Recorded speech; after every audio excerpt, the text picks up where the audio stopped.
But I call in to just say that, that really sounds, true. Even more true. And one more thing, finally, I said it a long time ago, and I'll say it again.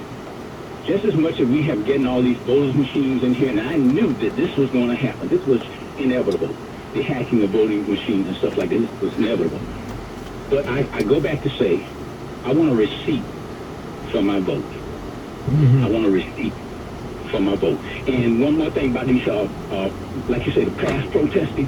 I asked earlier on the radio Rashad earlier, what do you think about if we had Protest 1000, we had 1,000 ready to go across in every state, that so when these police shot somebody, that we went to their neighborhoods, because a lot of them have their own communities, they live in their own block of police community and stuff, and we went directly to the neighborhood of the supervisor or even the policeman and conducted our protest right there. Hey, the first Sunday of every month with consistency until the outcome of whatever the case is was done, went one way or the other.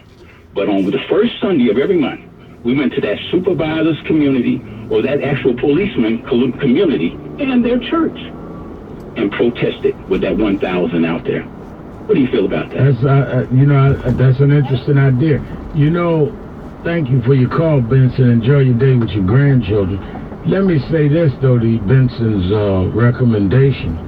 I'm getting ready to speak next Saturday, a week from tomorrow, at the Essence Music Festival. I speak every year, and I'm going to call on ministers around the country to do something around all of this. I don't want to preempt it by saying it now, but that could fit right into it. But it's interesting you said 1,000, and when you hear the announcement, you will know what I'm saying. But I think that the ministers need to take the front on a lot of this, because it is their members and the relatives of their members and community that's being affected. We need to really show the Christian right, the black church standing up. I thank you for your call. Stephen in Chicago, WVON 1690, home of the Governor Cliff Kelly. Stephen?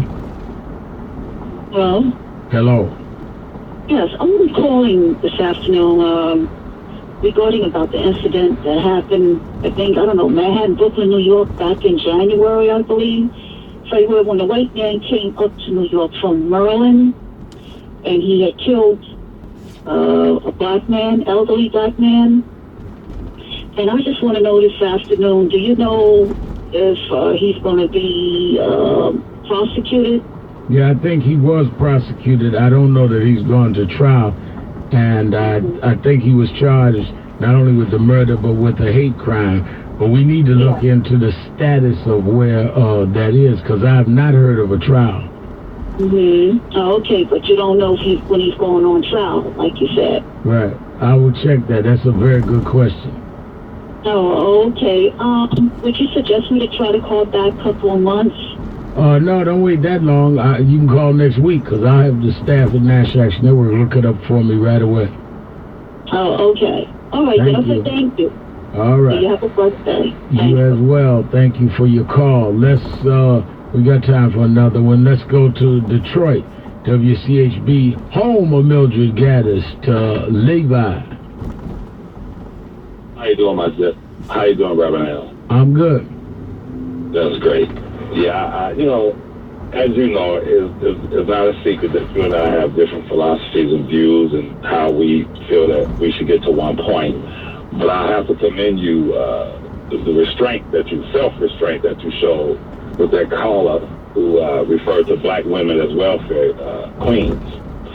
I would ask your listening audience to consider this point.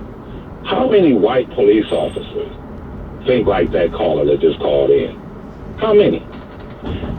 Me personally, I've come across white individuals like that, and I'm gonna just keep it real with you, Sister Name Your Show, keep it real. Whenever I hear something like that, I'm just the kind of brother that will say right to their faces, your mama is a welfare queen, and maybe a king. In Detroit, we have right now stadiums being built where wealthy white men are receiving tax incentives, they're receiving tax dollars, to build stadiums and build up Detroit. And once those stadiums are built and profits are made, the taxpayers we don't get none of that money back. So is it safe to say that they are actually welfare, white, wealthy kings? Welfare kings. I would ask black people when I talk about a lot of resistance and things of that sort. I'm not a violent man, but we have an element of white society in the police department, in these neighborhoods, who think like that man. And I've never been the kind of person which I respect how you handled it, but I've never been the kind of person who believes in shying away from that. I moved next door to a white woman when I first moved out to the suburbs, and she would not allow my children to play with her children on their basketball court in their backyard. I went and brought a better basketball hoop for my children. And I said to that white woman and her husband, you have a right to deny my children. But right in front of my children, I told her, I said, feel how you feel. But if you think you're going to disrespect them, they're not going to come on your property. If you think that you're going to go as far as putting your views and how you feel about black folk into action, there's going to be a serious problem.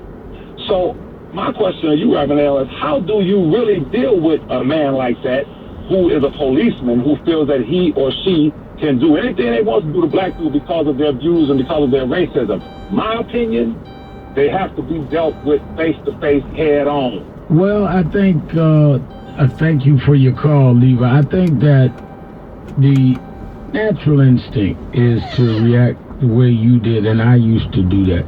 But to say your mama is not going to stop him if he's a policeman, to change the law and to set up situations where he could not be a policeman, says that you can have your attitude, but you can't be a policeman with that attitude. So I might have felt better cussing him out, and I told him he warranted that. He merited that, I think I said. But if he was a cop, me feeling better won't stop him from walking around with a badge and a gun and a stick that could, in ways, enact how he feels. I'm a man once ran up in front of police and 500 marchers and stabbed me. I could have cussed him out when I survived, but that would not have solved the crime. And I'm at the stage in my life where I want to see solutions. I don't want to just feel better. I want to stop this madness. I've gone with too many families to the morgue too many times to watch them with pain identify their loved one. This has got to stop. And we cannot stop it by just having outburst and reaction, no matter how justified they are, and they are justified, and they are understandable. But some of us have got to say, after the reaction, we've got to change this, because it's not going to change itself. Let's take a break. We'll be right back. Keeping it real. Shopton, 1-877-532-5797. Be right back. Keep it real.